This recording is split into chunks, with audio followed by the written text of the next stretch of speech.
19-13, the Sugar Bowl, the championship, swinging, and I mean swinging on a little thread here.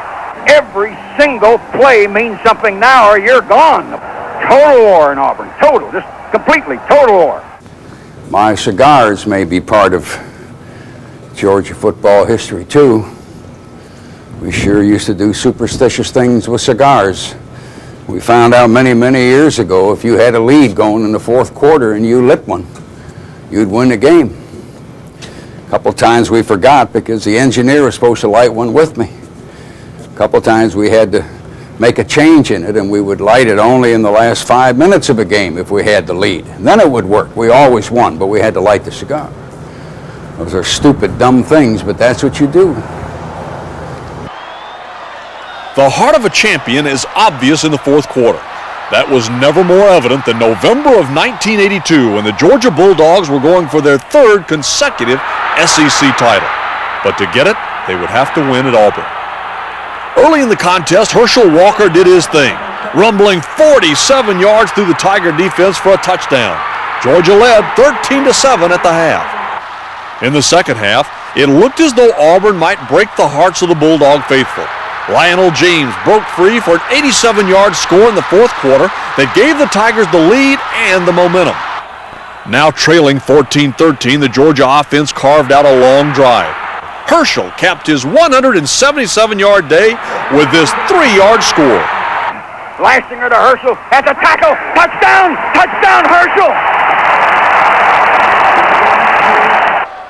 A 2-point conversion failed, and the Dogs were now protecting a 19-14 lead. The offense had proven it could get the job done when up against the wall. Now the defense would have to prove it as well. The Tigers drove down the field, but Georgia was not just protecting the end zone. It was defending a championship and a Sugar Bowl berth. The call is vintage Larry Munson, as he lives and dies on every play. 19-14, they pitch it to Bo Jackson. They block, he comes out stumbling to the 50. One man got him on the Georgia 42 or 3. Flag down, little Sanchez got him. Now watch the penalty, because we've killed ourselves with penalties in the third quarter, and it may be on Georgia. You don't win championships doing that, and you know it. Auburn, you know now what they got in the back of their mind. If they get some help out of Starkville, they can tie up at this thing if they can beat us. Georgia leading 19-14, needing a play of some kind, a break of some kind. Hunker down, you guys. Dogs are in a 6, actually only 4 standing. They're in a 6-4, and they pitch it to Bo Jackson. One man knocked him off balance, and Flack came up and got him. Ball back on the 21, and it's second down now, and 17. With 2:05 to go, Auburn trying to break our hearts here. 19-14 and the Dogs lead. Again, you guys, hunker down. Auburn up to the line. Big Edward to the right, the little train to the right. One man split left, a man a slot to the right. Randy Campbell with a man blitzing. Carver got him from behind. Back on the 30. Carver blitzed from the right end corner. Carver blew in unprotected. They had 3 wideouts on the right. Oh, man, 2 big plays, 84 seconds. Third down, 21, Auburn back on the 30. Watch this now. I hate to keep saying it, but hunker down. You didn't hear me, you guys, hunker down. Dogs in a 5-3, kind of a 5-4, 1 wide out to the left, a man in motion, little train going to the right.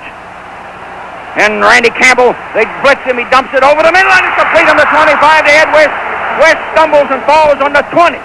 Ed West reached and made a good one-arm grab off balance on the 25 and fell down on the 20 as the Dogs are coming across on the 21. Pass play was 9 yards, it's 4th down. Timeout, Auburn. Timeout, 49 seconds. 4th and 17. I know I'm asking a lot, you guys, but hunker it down one more time. Auburn up to the line on the 21. Man split left, 2 men wide right, and a man on the slot to the right. Dogs are in a 4. And Campbell, as they blitz on him, he threw a high, wobbly pass. They fight in the end zone, and the Dogs broke it up. They broke it up. They broke it up.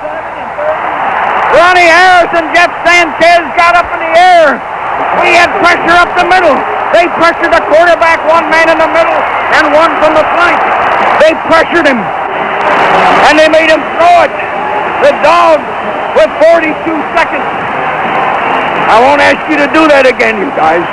Ball on the 21. They pressured him. Did you see him kind of arch that ball? Somebody blew right up the middle at him, and I think that was Hogue trying to come from the right. The ball almost on the 21. 32 seconds. Lassinger up to the line. Auburn massing 6 with 3, and Lassinger falls back on the 16 and takes a 2-yard loss as they curl over the ball. Georgia students and fans standing and roaring. 23, 22, 21. Clock running. Oh, look at the sugar falling out of the sky. Look at the sugar falling out of the sky. Here comes a Georgia fan running out across the field in his red pants and breaks over toward the dog bench. And now everybody's roaring 3, 2, 1, and they're carrying Vince Dooley off the field. Dogs have won it. Somebody threw something on us. Dogs have won it. 19-14. The defense hunkered, didn't they? They did hunker. McIntyre down here on one knee looking up at the booth all by himself. Everybody else mobbed in the middle. We saved ourselves. There won't be many of us in Opelika tonight, but I'll tell you one thing. We're going to do something to Opelika. Dogs a winner 19-14. Bill Schaefer will try and wrap this thing up in 60 seconds. Local message right here. Georgia Bulldog Network. I've heard the final moments of the Auburn broadcast myself, I think played over and over in many places. In fact, if people listen to it closely, they'll hear me say, somebody threw something at me. I mean, it's right there in the middle of whatever I'm saying as I was talking about, I think I said the sugar's falling from the sky, because that meant we're going to Sugar Bowl, of course.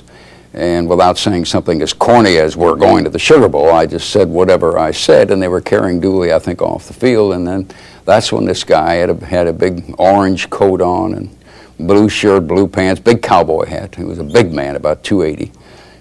He could hear me hollering. Our booth was open. He was in a private box next to us. And he just had this bourbon and Coke in a big glass, and he just leaned his arm around and just threw it right in my face. Now, it had to go about 8 feet. But it got my spotter, Dick Payne, a little bit, and it got me, and it got our broadcast boards pretty good. Well, the other spotter, Lewis Phillips, he just jumped up to fight and ran out the door and trapped him outside. Tried to attack the guy. So there was a little bit of stuff going on out there, but I wasn't aware of that. All I knew is I had bourbon and Coke on me.